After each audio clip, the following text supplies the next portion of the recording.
平安。平安。縱然天氣係有啲寒冷啊，但係我哋翻嚟教會當中，我相信我哋一同嘅聚集敬拜主係主所喜悅嘅。讓我哋一同去一頭預備我哋嘅心進入神嘅話語當中，我哋同心禱告。主啊，你嘅話係腳前嘅燈，係路上嘅光。願意你都用你嘅話語去光照我哋嘅生命，好叫我哋睇見我哋離開咗主，我哋咩都做唔到。願意你自己嘅話語臨到我哋嘅當中，好睇見嘅。我哋只係支持，我哋連於你，我哋嘅生命得着嗰份嘅潤澤，同埋生命得着嗰份嘅豐盛。我哋咁樣祈禱交託奉耶穌基督嘅聖名。阿門。喺約翰福音15章嘅。喺約翰福音嘅15章5節啊，啱啱張利凡幫我哋讀過嘅經文係講到：我是葡萄樹，你們是枝子，常在我裡面嘅，我也常在你裡面。這人就多結果子，因為離了我，你們就不能做什麼。呢個都係我哋好熟悉嘅經文啊。當中約翰佢講到我哋同主耶穌嘅關係嚇，我哋係枝子，主耶穌係葡萄樹，枝子離開咗樹幹就不能做什麼。我唔知對你嚟講，呢個係咪你對耶穌基督嘅認識，同埋你對自己認識呢？原來我哋離開咗主，乜嘢都做唔到。原來我哋離開咗主，我哋都做唔到。我哋乜嘢都做唔到。可能即係你會好奇啊！我哋離開主咩都做唔到，同我哋對主耶穌嘅認識當然係好有關係啦。但係點解又同我哋嘅對自己嘅認識好有關係呢？個中原因就係、當我哋能夠對基督耶穌有正確嘅認識嘅時候，我哋會點啊？我哋睇到真係離開了主，我哋乜嘢都做唔得到。呢個係咪你嘅心事呢？係咪你嘅經歷呢？又或者你認唔認同聖經咁講呢？因為我覺得我哋信咗主之後，我仍然覺得人定勝天嚇，離開咗主嚇，我哋仲然可以靠我哋嘅人生智慧可以做到啲嘢嚇。所以盼望今天早上我哋透過主耶穌去同門徒最後嘅勸勉嘅當中，去講到離開咗主，我哋咩都做唔到嘅時候，呢個係咪你嘅認信？係咪你嘅人生經歷？所以盼望今天早上透過主耶穌對門徒最後嘅勸勉，幫助我哋睇下連於基督作主門徒同我哋嘅關係，從而俾我哋睇到我哋點樣去學習去活出連於基督作主門徒嘅生命啊！好想首先同大家睇嘅就係我哋話要連於基督作主門徒咧。首先我哋係講緊就係主耶穌樂意同我哋建立常在我裡面嘅緊密關係。我哋點樣喺主耶穌基督裡面建立常在我裡面緊密關係咧？我哋要睇翻今日嘅經文嘅背景。今日嘅經文嘅背景咧，其實係屬於耶穌最後嘅講論。約翰福音13至17章呢個篇幅都係講到耶穌知道自己要離世歸父啦，翻天父嘅懷裡嘅時候，佢同門徒一路嘅叮囑喺我哋從第13章開始睇到嚇，當知道耶穌要離世歸父啦，佢點樣啊？佢為門徒去洗腳，設下榜樣，要門徒學習彼此相愛，明白一份愛到底嘅愛係一個咩意思。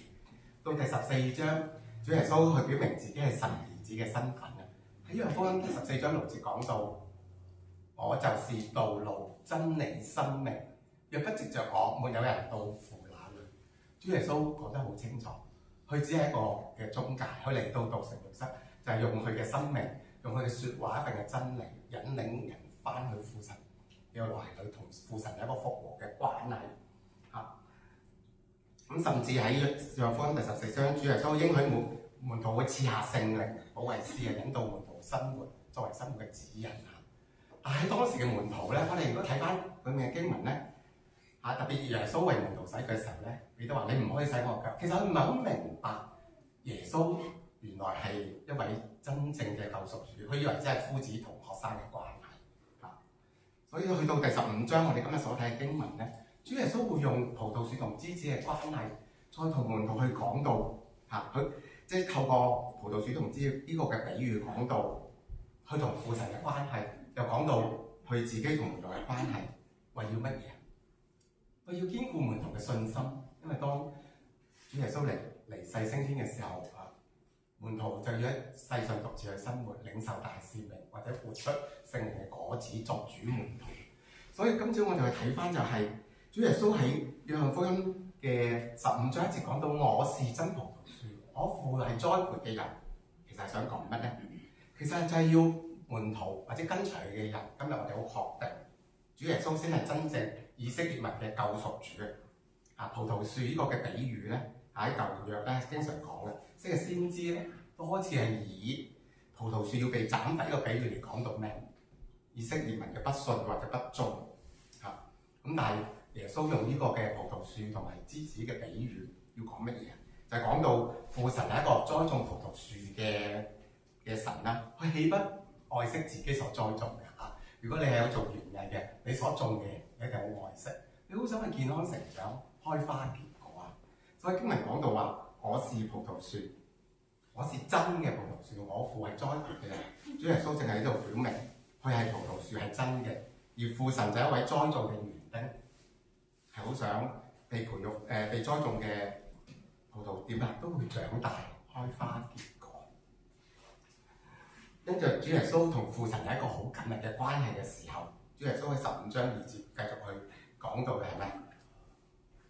凡屬我不結果子嘅枝子，他就剪去；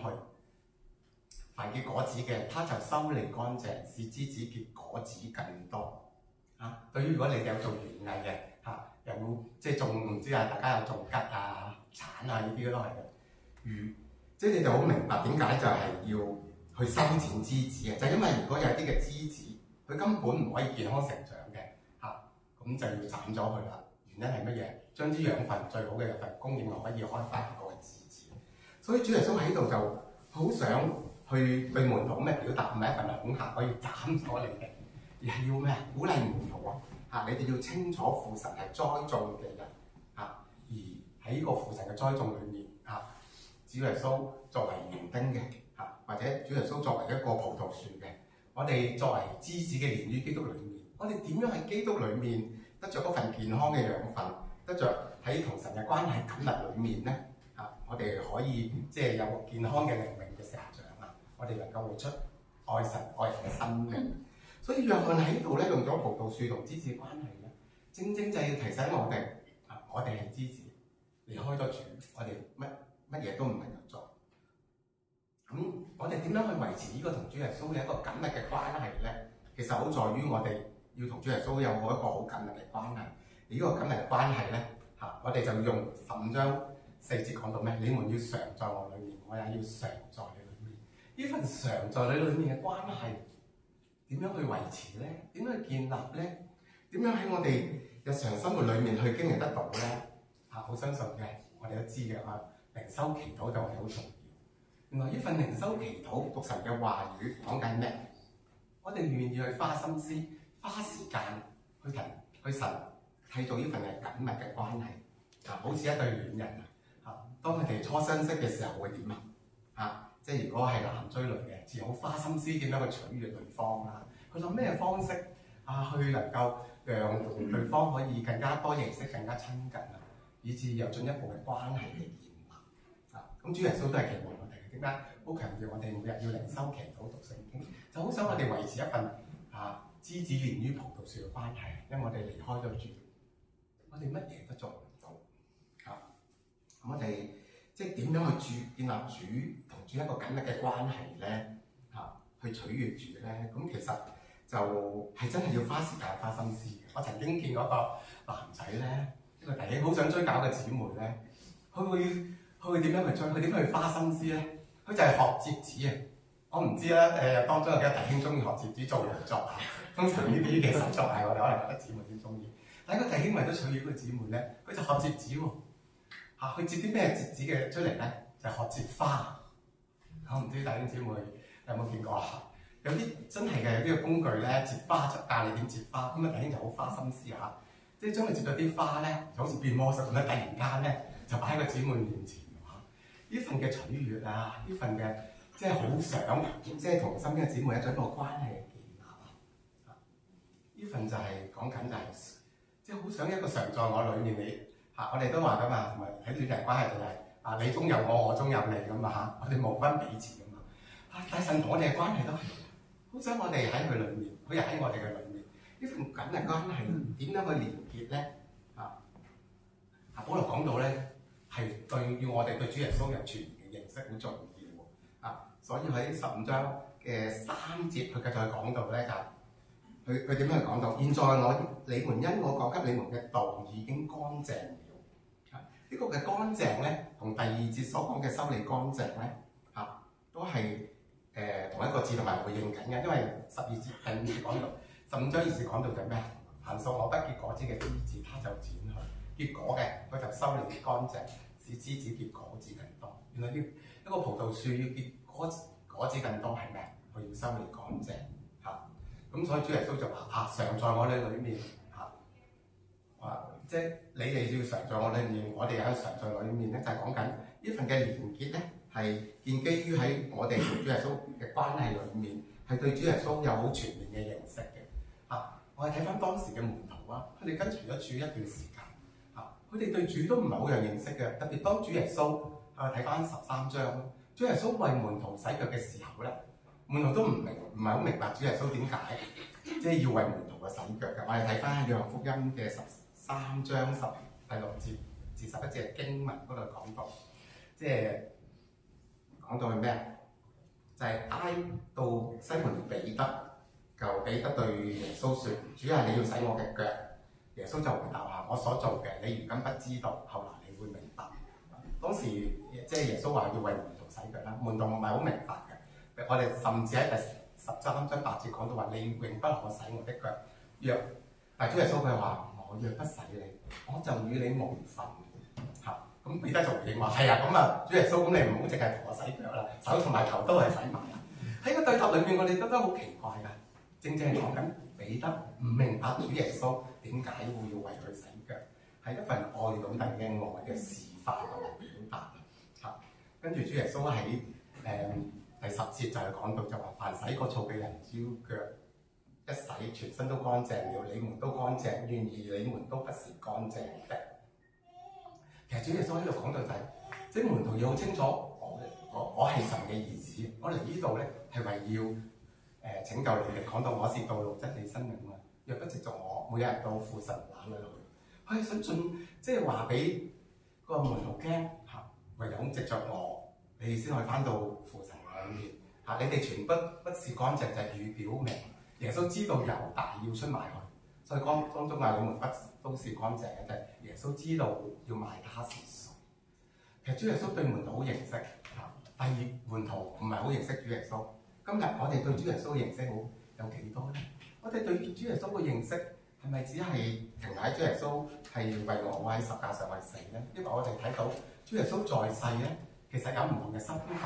佢做好多唔同嘅行嘅神蹟奇事，或者唔同嘅福音書去講述耶穌嗰份嘅生平，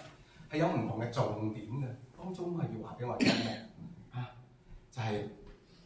就係話俾我哋聽，原來我哋對耶穌基督嘅全面認識，我哋先能夠去體驗到常在我哋裏面我哋嗰份嘅關係係何等緊密呢個我哋想去睇翻咧，嚟緊嘅時候，我哋睇翻究竟，即係我哋其實我唔知大家有冇諗過，點解福音書有4卷點解福音書有4卷咧？其實佢哋有唔同嘅主題嘅，重點係唔同嘅，係好想俾我哋有全面嘅認識不如我哋逐一去睇下每本書有唔同咩特色。喺約翰福音，約翰福音係講緊乜嘢？我哋今日所睇嘅經文，約翰福音講，約翰福音第1章係講到太初有道，道授是神住喺我哋中間呢個其實係想講緊乜嘢就係講緊，即係個主題就係講緊耶穌基督，佢又係神，又係神嘅兒子住喺我哋中間，充滿滿有恩典呢個就係約翰福音所講嘅。甚至有時我哋去講到約翰福音裡面咧，用好多嘅去比喻神蹟去講，都係講到即係預表耶穌基督係神嘅兒子。如果我睇翻約翰福音去到第10章，就要我哋知道咩？耶穌基督係神嘅兒子個身份。耶穌基督係神又係人呢個身份咧，正正就係約翰福音裏面一個重點。佢話俾我哋聽神嗰份嘅神性，佢嗰份嘅道成肉身謙卑嘅點解腓立比書會咁樣去讚美耶穌基督咧？同樣我哋去再睇馬太福音。馬太福音係講咩？耶穌基督係一個君王嘅身份，係一個彌賽亞耶穌基督呢份係一個彌賽亞身份，係想表明咩？就話俾我哋聽，耶穌基督係唯一嘅拯救。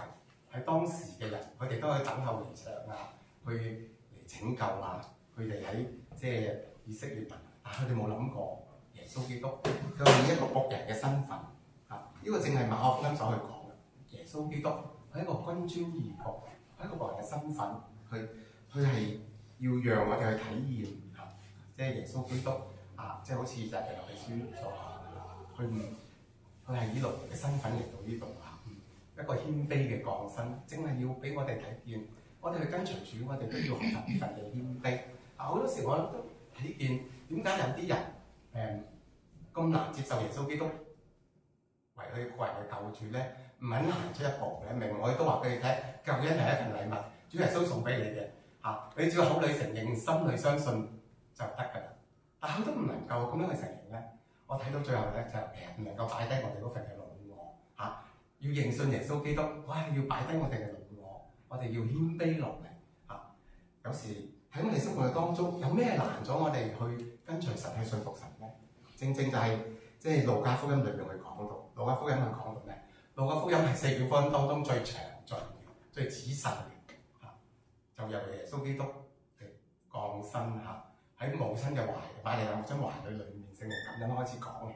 就係要講到即係耶穌基督成為人子係為了乜嘢？讓我哋讓我哋更加明白咗耶穌基督作為人，所以去明白人嘅限制，去明白我哋唔可以靠自己，就好似今日所有經文，我哋只係枝子離開咗主，離開咗葡萄樹，枝子係能夠開花結果。所以今日即係耶穌基督喺度降生，曾經成為人佢經歷過我哋人生嘅生老病死，或者生離死別、喜與憂呢啲嘅事情所以當我哋咁樣去全面去對主耶穌認識嘅時候我哋就會更加明白點解主耶穌喺約翰福音度講，我哋要常在我裏面就係因為常在我裏面嘅緊密關係，以致我哋能夠更加睇到我哋離開主不能做什麼。我哋離開主不能做什麼，除咗係講緊係嘛主耶穌好樂意同我哋去建立我哋常在我哋裏面嘅關係，但同樣常在我哋裏面係講緊我哋同主耶穌同一種關係咁嘅，就係講緊我哋都樂意同主耶穌建立常在我哋裏面嘅信靠關係。呢個就係我跟住要同大家睇嘅經文去講到。我哋話要連結基督作主門徒，我哋會睇唔睇到主耶穌咁樂意同我哋建立關係，我哋係咪都好樂意同主耶穌去建立常在我裏面呢份嘅信靠關係咧？咩叫信靠關係咁所以我哋睇見喺約翰15章第五節再重複15節嘅第5節嘅經文同第1節係冇一樣嘅，不過重複講到我係葡萄樹，你哋係枝子，常在我裏面嘅，我也常在他裏面，這人就多結果子，因為離了我，你們不能作什麼。我唔知大家對呢個即係主耶穌講話，你哋離開咗我，我哋就不能做什麼。呢句嘅體會喺你哋嘅生命裏面有冇咁嘅經歷咧？我哋再睇翻啦，葡萄樹係一啲咩嘅植物我哋會睇到咧，葡萄樹係點㗎？係啲好矮小嘅灌木嚟嘅咁啲枝子其實係咩？其實係啲蘭藤嚟嘅，佢哋係軟弱無力嘅，佢哋一定係即係葡萄。我哋好多時開花結果係見啲即係一路撐開去結果㗎嘛，但係葡萄樹係點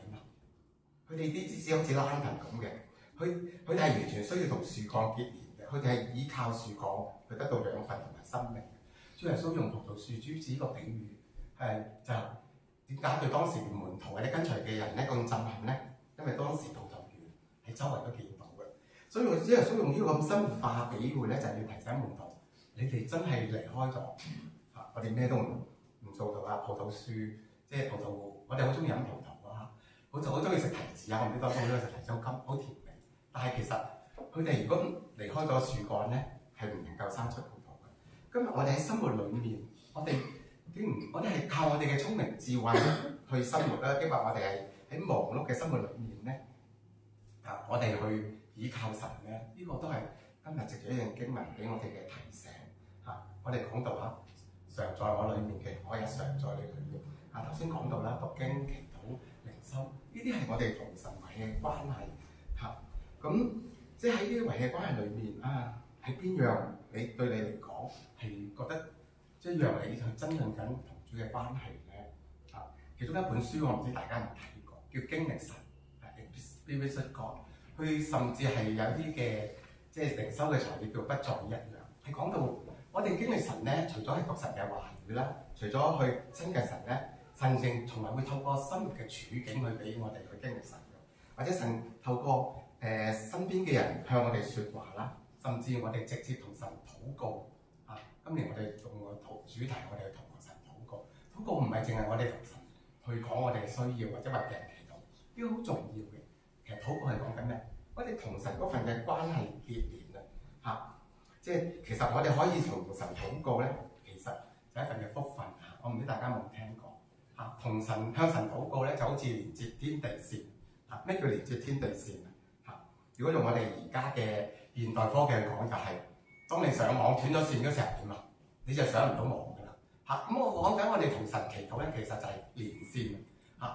我哋同神傾偈嘅時候，神係知道嘅所以呢條線咧係唔會斷嘅，只不過係乜嘢？係可能有時我哋忽略咗神嘅同在我哋即係聖經嘅話語就會提醒我哋所以今日我哋所睇嘅經文，我哋點樣去連接呢份暢通無阻嘅天地線咧？經文不斷講，特別係常在主裏面，而呢份常在主裏面點樣能夠喺我哋生活裏面去經歷咁咧？特別今日嘅經文係講到咩？我哋睇埋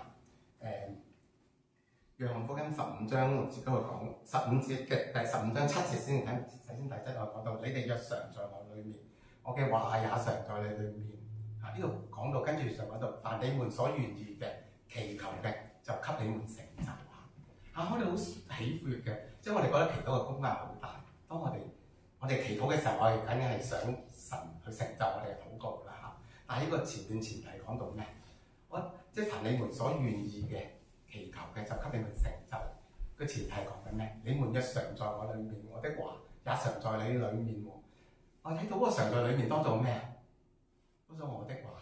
經文由我常在你裏面進入到我嘅話也常在裏面咧，係講緊咩嘢？就講緊神嘅話係咩？係我哋嘅養分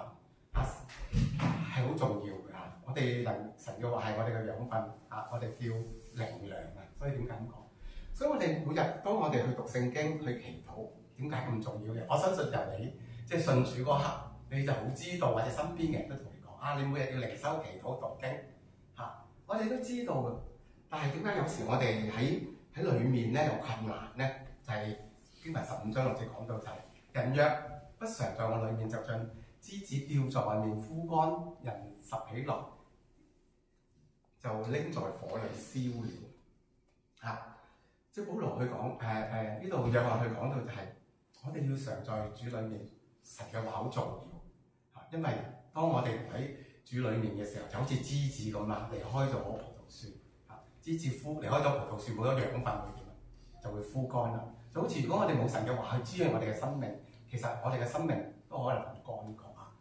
今日喺生活裏面，我哋面對好多嘅挑戰神嘅話係咪成日去提醒你咧？都值得我哋去諗翻因為如果神嘅話唔係每日去滋養我哋嘅生命咧，我哋可能都係好似枯子咁樣會去枯乾所以保羅喺度去講到就係當我哋話我哋去連於基督作主門徒我哋點樣喺裏面去體會即係15節嘅所講嘅凡你們願意嘅祈求，求你們成就咧呢個就係講到我哋好需要每日向神祈禱。所以由你信主嗰刻咧你就好知道要向神祈禱噶，因為真係嘅當我哋去祈禱嘅時候，聖靈就光照我哋，甚至神嘅話語咧就會成為我哋鼓勵特別呢度講到就係凡你們願意嘅祈求，就給你們成就。正正係講到我哋按住神嘅心意去祈禱嘅時候咧，神必然應允㗎。主禱文呢個教導就話俾佢聽我哋要即係尊父為即係我哋開頭有3個嘅願跟住我哋要尊我們在天上的父，願人要尊你嘅名為聖願你嘅國降臨，願你嘅旨意行在地上。喺呢3個願嘅基礎下我哋就睇翻佢神會供應我哋嘅一切，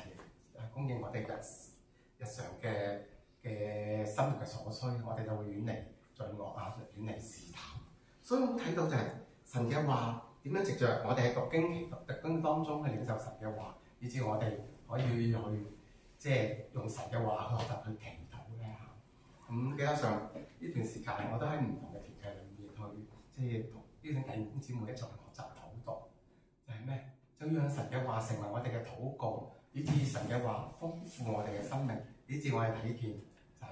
神嘅話係潤澤我哋嘅生命嘅時候，我哋更加去睇到啊！即係神話語份嘅甘甜，幫助我哋勝過試探，幫助我哋走過生活裏面嘅挑戰，更加幫助我哋喺神裏面得着嗰份嘅真正嘅安息。所以即係用神嘅話去禱告咧，係好得無比嘅。當然我哋要用神嘅話更加禱告嘅時候，我哋離開我哋要對神嘅話語嘅認識。所以我哋話我哋要活出連於基督作主嘅生命嘅時候咧，我哋真係要常讀聖經。喺《使徒行傳》嘅17章11節講到咩？即係地方嘅人言於帖撒羅尼迦嘅人，甘心領受這道，天天查考聖經啊，要曉得這道是與不是。開讀神嘅話係幫助我哋乜嘢啊？我哋知道為啲咩祈禱啊？我哋唔需要擔憂啲乜嘢啊？即係好似馬太福音講到嚇，天邊嘅飛鳥啊，佢哋唔種即係唔識揾嘢食啊，唔耕種啊，神都會俾食物佢哋，何況我哋嘅天父。所以我哋喺神嘅話語裏面去讀經嚇，讓神嘅話語去潤澤我哋生命，又去祈禱係好重要嚇。所以今日我睇見即係而家嘅科技其實好幫到我。我唔知即係大家咧會唔會到咗一個年紀覺得聽聖經比睇聖經吸收得好啲啊？我見到啲人點頭嚇，真係嘅。即係到我嘅年紀大咧，睇聖經咧，尤其如果啲咩細節睇聖經咧，未必睇到，我哋又要用老花鏡啊、放大鏡啊。但係如果而家有好多軟件，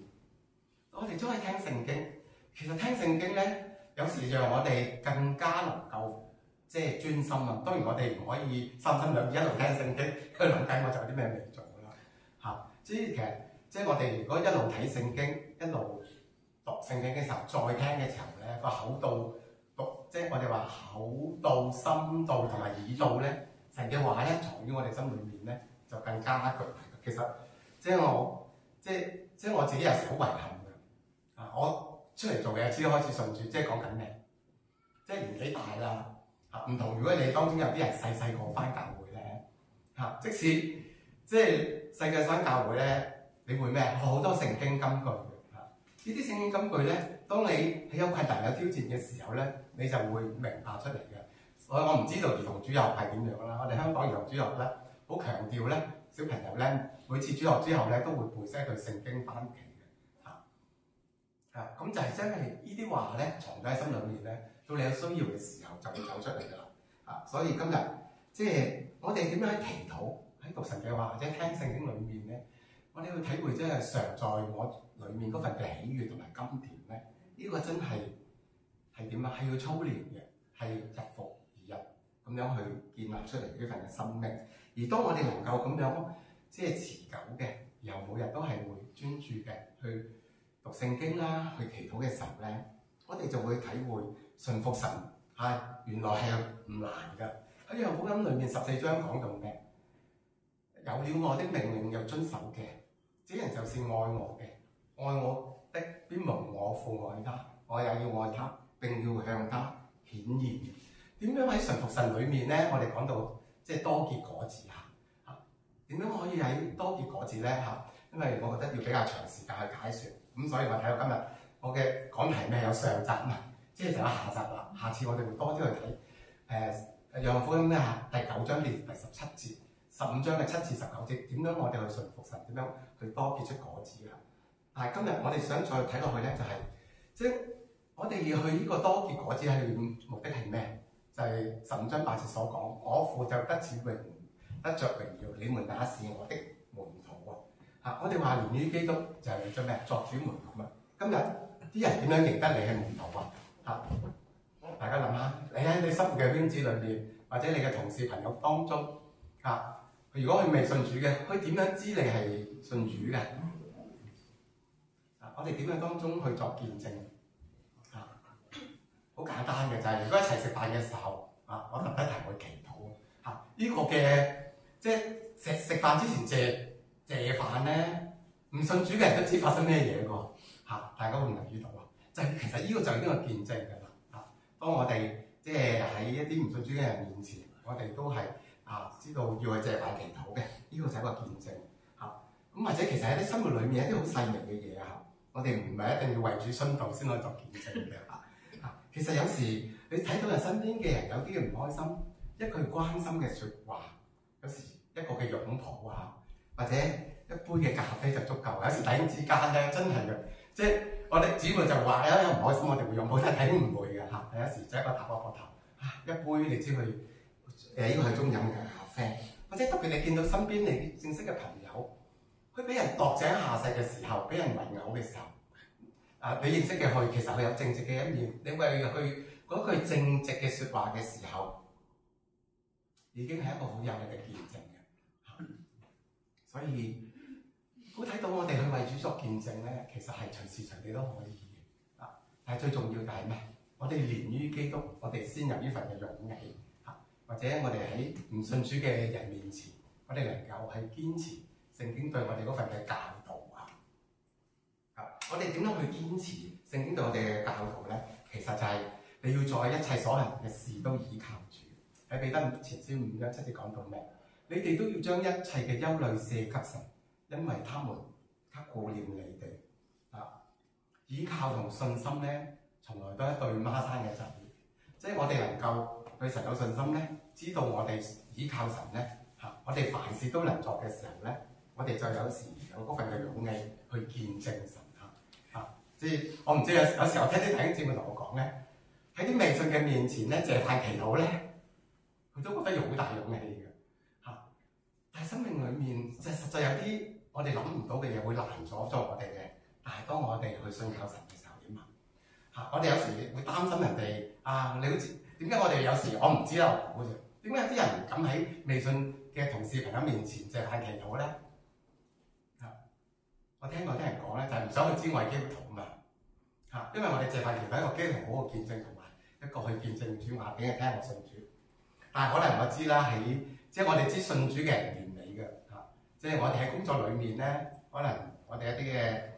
做事嘅方式一啲去都可能會失見證嘅特別我以前喺醫院工作咧其實信主即係基督徒嘅比例係相當高嘅醫護人員但係好時有啲人話俾我聽點解佢唔信主咧，就係一啲基督徒嘅失見證有時我真係喺病房見到有啲人嗰種你知佢基督徒，但喺病房裏面嗰種責任感或者去即係我哋叫卸膊即係我哋明明即係如果喺醫院病房好忙噶嘛，即係如果一啲即係好越忙嘅裏面嘅時候，我哋更加需要一個團隊嘅合作如果我知道呢度喺醫院做嘢咧，分工分得好清楚嘅你做嗰4個病人就4個病人㗎啦咁即係我唔知如果你喺醫院工作你好忙嘅，如果隔離天嘅人揾嚟幫你咧，或者你嗰日工作冇咁忙，隔離天嘅同事需要你幫助咧，你會唔會咧？係咪分得咁清楚咧？其實呢啲就係見證嘅。但係我見到咧，有時喺醫院裏面咧，就有啲人分得太清楚啦。哇！唔見人哋忙到死自己得閒都唔會幫佢但係主耶穌就講緊咩？好多時講就係我哋一種。即係我哋唔係淨係睇我自己嘅需要，我哋都要睇察別人嘅需要所以聖經講作在這小子身上一杯嘅涼水，就係作在我嘅身上。所以我哋有啲人如果我哋真係即係睇唔到我哋為咗去作見證以前嘅門徒初期教會殉道啲，我相信我今日喺澳洲，我哋唔需要為主殉道嘅。你話你信耶穌咧，我相信唔會有人會用石頭揼你嘅但係我哋點樣喺生活裏面去見證主咧？其實就係講緊我哋對神嗰份嘅信靠。頭先講到講信心同信教係一對孖生仔所以我好想去講一個嘅例子，一個嘅故事。我哋點樣喺即係我哋話我哋信神，但係喺我哋遇到生活嘅難處裏面，我哋能唔能夠真係將嗰份即係信心去行出嚟咧？除咗雅各書咁講嘅時候，今日所睇嘅經文都去鼓勵我哋我哋喺神嘅話語裏面學習，就係我哋要學習去信教話説咧即係個故事嚟嘅即係冇歷史考究嘅，但我嘗試咁樣去睇。話説馬丁路德咧，我哋知道個屬靈偉人啦咁佢咧都係即係我哋睇到一個改革嘅家啦，咁應該好屬靈喎。咁但係話説有一日咧，路德咧就即係有一啲為咗一啲小憂心，就整日憂憂愁愁啊嚇。咁佢嘅太太見到佢嘅時候咧，見到路德好憂愁愁咧，佢就唔係埋去關心路德啊，你仲為咩憂愁？佢就咧回身一變，就着咗一套嘅校服咧，去行到路德面前。咁你路德就好奇怪啦嚇，就問太太：點解你着住校服啊？我哋屋企有人過身咧，點解我都唔知嘅？咁路德嘅太太就係同路德講啦：主耶穌基督死咗，所以我為佢戴下。路德就話：點解你話主耶穌基督死咗？主耶穌基督是已經死而復活噶嘛，佢已經坐著在天，坐著為王喎，係我哋生命嘅主。聰明嘅你已經諗到路德嘅太太，佢唔直接去提醒路德，而係做一個孝服，好想路德佢自己諗翻，點解你仍即係雖然有啲嘢憂愁，但係你點解唔將啲憂愁去交託主咧？帖撒羅尼迦書講到我哋常常禱告係喜樂嘅，禱告會帶嚟一份讓我哋有個喜樂嘅心。點解你唔去禱告咧？讓喜樂充滿你嘅心裏面咧，而係憂憂愁愁咧？呢個經咪就係提醒我哋耶穌基督已經復活嘅，若基督不是復活，我哋所信嘅都是枉然。所以今日好想弟兄姊妹，我哋生活裏面一定有挑戰。我哋與其停留喺憂憂愁愁裏面，抑或好似今日經文所講，我哋就係將一切嘅憂慮交託神，去祈禱，揾我哋嘅祈禱伴侶去祈禱，揾我哋嘅結伴祈禱小組一齊祈禱甚至去讓我哋教會弟兄姊妹牧者去知道嘅時候，我哋就一齊去禱告，以致我哋每個禮拜祈禱會，我哋就好想將弟兄姊妹嘅需要交到神面前。同樣喺我哋嘅生活裏面，我哋即係睇到我哋離開咗神咩都做唔到嘅時候，我哋點樣去持續靈修祈禱咧？其實真係唔容易㗎。即係我記得我哋初信主嘅人咧，好多時都講話一年睇晒一本聖經嘅。我成日覺得咧係好有難度嘅，一年睇晒一本聖經，嗰種即係速讀咧唔係唔得，但係我真係真係年紀大出嚟做啲信主咧，我唔可以過目不忘㗎啦。我睇見啲小朋友咧背金句好叻，我好羨慕㗎咁所以我哋睇到點樣同神建立一個恆久嘅關係咧，真係嘅細水長流嘅好似夫妻關係嘅都係細水長流。點樣喺親密關係裏面咧就係要多去傾偈，多去溝通我都係學緊嘅師母成日都提醒我，有時都唔係好知我諗緊乜嘢我哋就好多時都係男性嘅一樣嘢咧，自己諗掂佢就算但我哋點樣同神建立一個神靈嘅關係咧？好想透過一個靈修學者林文亮佢嘅分享，我唔知大家有冇聽過林文亮呢位嘅靈修學者喺我初信嘅時候，佢嗰個嘅靈修書籍咧，就經常去睇。佢嗰度去講到咧，我哋同神建立關係咧，其實咧係一個過程。呢個過程係包括咩？3個階段，就係破冰、施冰同埋融冰。咩叫破冰？破冰講緊咧就係我哋去親近神係講咩？喚醒我哋個屬靈嘅胃口。有時啲經文咧再讀咧，有時我哋會覺得枯燥無味，我都知講乜嘅。但係有時當我哋慢慢嚟。即係我用我就好似討讀咁樣，我哋慢慢讀多幾次，帶住佢感情去讀嘅時候，原來神嘅話就好似兩樣嘢劍咧，就會剖開我哋嘅生命，就好似呢個即係喺寒冰裡面即係要入伏我哋，即係一啲好寒冰裡面嘅好大嚿嘅冰如果我哋見到啲即係好啲冰竇好即係好大嘅冰點要去啲冰會成為可以我哋去用嘅冰塊嘅時候咧，就要着開去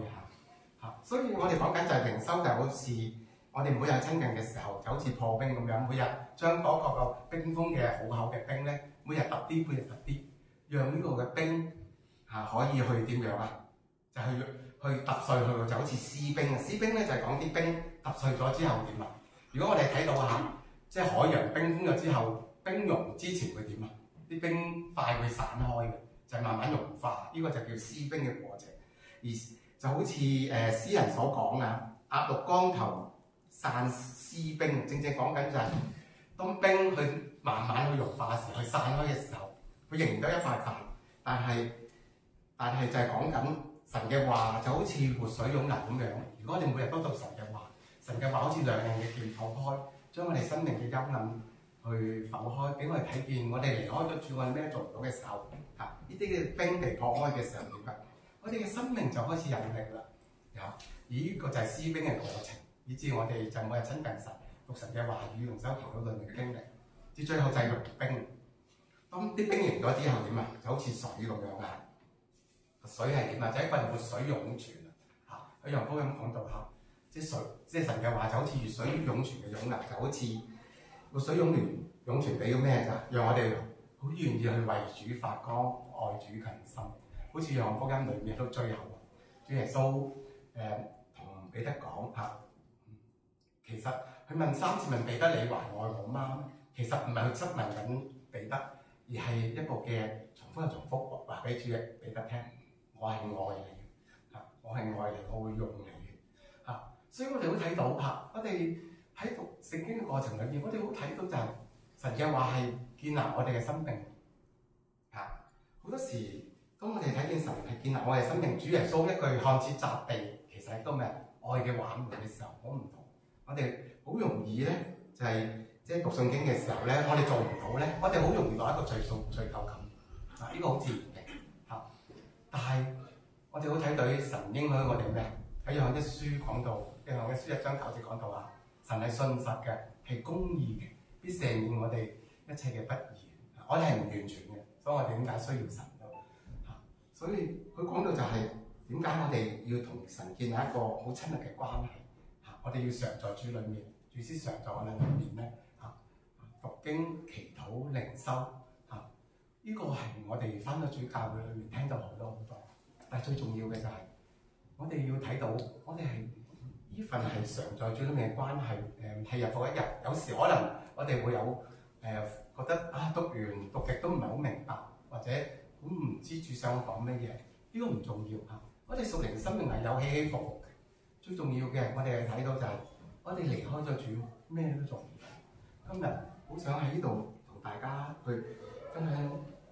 約翰福音12章1至8節，就好想睇到我哋好想成為主心愛嘅門徒，因為睇到我哋離開主我點樣做得。但係重要嘅，我哋要連於基督咯。點樣連於基督裏面成為主嘅門徒咧？當中我哋學習愛神愛人咧。因為我下一次喺約翰福音嘅第9至17節再同大家睇。今日喺呢個時間，好想我哋去睇翻就係我成日都話主耶穌份嘅愛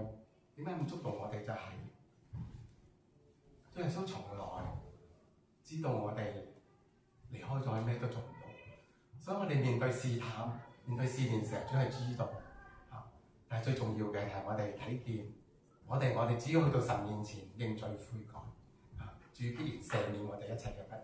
以致我哋唔會停留喺罪疚當中，人停留喺罪疚當中會點啊？我哋就真係只有離開主越嚟越遠啦。即係主耶穌對彼得佢深愛門徒最後勸勉就係你愛咁深，其實就係一個鼓勵，一個嘅肯定，而唔係一份嘅責備。願意神嘅話都喺我哋生命當中去動工。嗰個時候，呢個讓我哋都一齊去安靜。佢讓我哋喺在當中去安靜，去思想翻我哋同神嘅關係，好叫我哋睇見我哋係唯有連於基督。我哋離開咗主，我哋乜嘢都做唔到。我哋人唔可能完美，我哋唔可以靠自己去稱義。呢個就係神送俾我哋嘅救恩，好叫我哋喺裏面真係可以有不再一樣嘅生命，讓我哋一齊去安靜。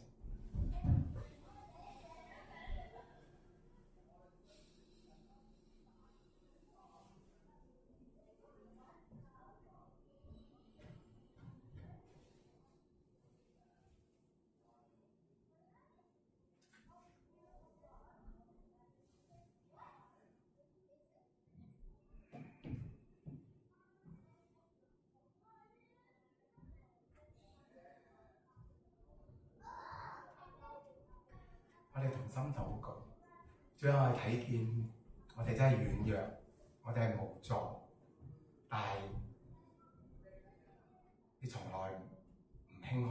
每一個人，因為你知道我哋每個都係你嘅兒女。你看喺我哋眼中，喺你眼中，我哋每個人都係咁寶貴。我哋甚至你講到我哋係你眼中嘅同人，因着你呢份嘅愛，你對我哋嘅喜悅，你更加係以你慈繩愛索去牽引我哋，好叫我哋喺愛你裏面我哋可能覺得我哋仍然有虧欠，但係最重要嘅我哋對你嘅愛唔係見機係我哋可以為你做啲咩嘢。主從來唔需要我哋去為你做咩豐功偉績，主最需要嘅係我哋要知道，我哋離開咗你，我哋咩都做唔到嘅時候，呢份嘅謙卑，呢份嘅願意信服喺神嘅話裏面，我哋只係每日一步一步嘅跟隨，我哋只係每日嘅喺神嘅話，讓神嘅話去幫助我哋。我哋又睇見我哋身邊有同路人，我哋彼此嘅鼓勵，彼此嘅一同嘅勸勉，我哋去同奔天路。我哋更加重要嘅就係睇到教會係我哋屬靈嘅家。我哋每次翻到嚟，無論主日敬拜，無論團契，我哋都喺你嘅話語裏面有學習，被你嘅話語去更新我哋嘅生命，好叫我哋睇見嘅真係當我哋願意去跟隨主嘅時候，主你就係用你嘅慈繩愛索去牽引我哋，去幫助我哋，我哋就咁樣去跟隨。我哋軟弱，主係知道嘅，我哋就咁樣祈禱交託奉耶穌基督嘅聖名。喺呢時候，我哋都請敬拜隊我哋去再唱源於我呢首嘅詩歌，俾我哋睇見我哋離開主，我哋咩都做唔到，作為一個回應。